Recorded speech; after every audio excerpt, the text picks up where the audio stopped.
தனது எம்எல்ஏ பதவியை ராஜினாமா செய்திருக்கிறார் செங்கோட்டையன். தமிழக அரசியல் களத்தில் இன்றைய நாள் ஒரு முக்கியமான நகர்வாக பார்க்கப்படுகிறது. செங்கோட்டையனின் அடுத்த திட்டம் என்ன, அவருடைய நகர்வு அடுத்தது என்னவாக இருக்க போகிறது என்பதுதான் தற்போது தலையாய கேள்வியாக இருக்கிறது.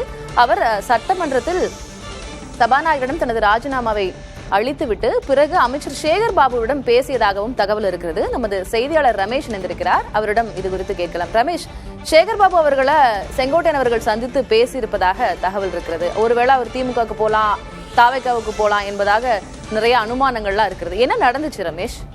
அதாவது தன்னுடைய எம்எல்ஏ பதவியை ராஜினாமா செய்வதற்காக செங்கோட்டையன் சபாநாயகர் அறைக்கு போனார். கிட்டத்தட்ட ஒரு 5 நிமிடம் பேசிக் கொண்டிருந்தார். சில ஃபார்மாலிட்டிஸ் சைன் பண்ண வேண்டியதெல்லாம் பண்ணிட்டு இருந்தார். அப்ப என்ன பண்ணாருன்னா, இந்து சமய அறநிலைத்துறை அமைச்சர் சேகர் பாபு 10ஆம் எண் நுழைவாயில் வழியாக சபாநாயகருடைய மற்றொரு நுழைவாயில் வழியாக உள்ளே போனார். உள்ளே போய் செங்கோட்டையன் மற்றும் சபாநாயகர் இருந்த அறையில் ஒரு 5 நிமிடங்கள் மேல் அவர் செங்கோட்டையனிடம் பேசினார். அதற்கு பிறகு செங்கோட்டையனும் குறிப்பாக சேகர் பாபுவும் ஒன்றாக வெளியில் மற்றொரு இடத்தில் தனியாக நீண்ட நேரம் பேசிக் கொண்டிருக்கிறார்கள். என்ன மாதிரியான பேச்சுவார்த்தை என்று தெரியவில்லை.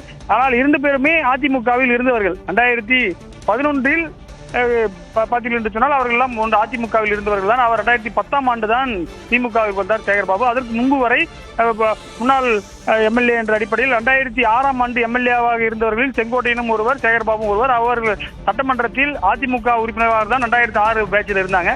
அப்படி இருக்கும் பட்சத்தில் அவர் நண்பர் என்ற அடிப்படையில் இந்த பேச்சுவார்த்தை நடைபெற்று வருவதாக தெரிகிறது. ஒரு பக்கம் அவர் நாளை தமிழக வெற்றி கழகத்தில் ஜாயின் பண்ணுவார்னு ஒரு பக்கம் பேசிட்டு இருக்கும்போது, உதயநிதியுடைய பிறந்தநாள் விழா ஒரு முக்கியமான ஒரு சிறப்பு வைக்கக்கூடிய வகையில் செங்கோட்டையன் திமுகவில் இணைய இருப்பதாகவும் ஒரு சில தகவல்கள் வெளியேறி கொண்டிருக்கின்றன. ஏனென்று சொன்னால் அவரை திமுகவில் சேர்த்ததற்கான முயற்சிகளிலும் சேகர்பாபு ஈடுபட்டு வருகிறார் என்ற தகவல் தான் தற்போது தலைமைச் செயலகத்தில் உலாவி வருகிறது. ஏனென்று சொன்னால் கொங்கு மண்டலத்தில் ஏற்கனவே புத்துசாமி ஈரோடு மாவட்டத்தைச் சேர்ந்த அதிமுகவில் இருந்தவர், அவரும் எம்ஜிஆர் காலத்தைச் சேர்ந்தவர். அவரும் தற்போது திமுகவில் அமைச்சராக இருக்கிறார். அது மட்டும் இல்லாமல் அனிதா ராதாகிருஷ்ணன் பார்த்தீர்கள் என்று சொன்னால் சேகர் பாபு, ஏவா வேலு உள்ளிட்டவர்கள் எல்லாமே பார்த்தீங்கன்னா அதிமுகவில் இருந்து திமுகவிற்கு வந்தவர்கள் தான். எனவே அந்த அடிப்படையில் தற்போது செங்கோட்டையன் இது போன்ற ஒரு அதிருப்தியில் இருக்கிறார். அவரை எவ்வாறு திமுக தக்க வைத்துக் கொள்ள வேண்டும் என்பதற்கான ஒரு ஆலோசனை என்று சொல்லப்படுகிறது. ஆனால் அதிகாரப்பூர்வமான தகவல் இதுவரை வரவில்லை.